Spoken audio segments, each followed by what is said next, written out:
చపాతీ పూరి పొంగినట్టు పొంగుతూ సాఫ్ట్గా రావాలంటే ఈ టిప్స్ పాటించి చేయండి.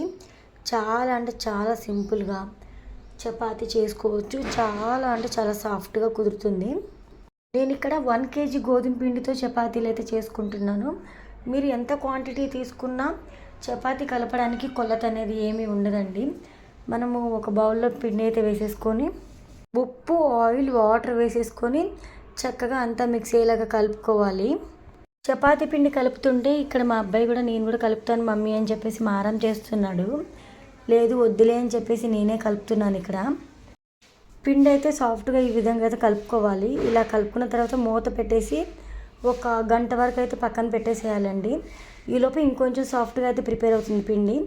మనం ఎంత సైజులో చపాతీ చేయాలనుకుంటున్నామో దాన్ని బట్టి పిండి ముద్దనైతే తీసుకోవాలి. నేను ఇక్కడ చపాతీలు కొంచెం మీడియం సైజులో చేయాలనుకుంటున్నాను. సో దాన్ని బట్టి పిండి ముద్ద అయితే తీసుకొని పిండిలో అయితే డిప్ చేయాలి. పొడి పిండిలో డిప్ చేసేసి చపాతీ అయితే రోల్ చేసేసుకోవాలి. పెనం అయితే చక్కగా హీట్ అయి ఉండాలండి. చపాతీలు పర్ఫెక్ట్గా రావాలంటే పెనం చక్కగా ఒక 5 నిమిషాల వరకు హై ఫ్లేమ్లో పెట్టేసి హీట్ అవనివ్వండి.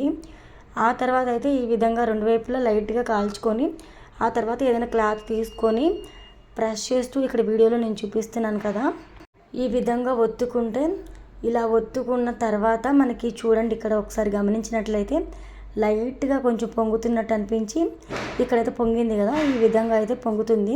ఫస్ట్ 1-2 చపాతీలు కొంచెం లైట్గా పొంగిన పెనం ఇంకా వేడవుతుంది కదా, 3-4 చపాతీలు చేసిన తర్వాత అప్పుడు మొత్తం పర్ఫెక్ట్గా అయితే చపాతీలు పూరీలో పొంగితే నెయ్యి కానీ బటర్ కానీ వేసుకొని కాల్చుకోవడమే.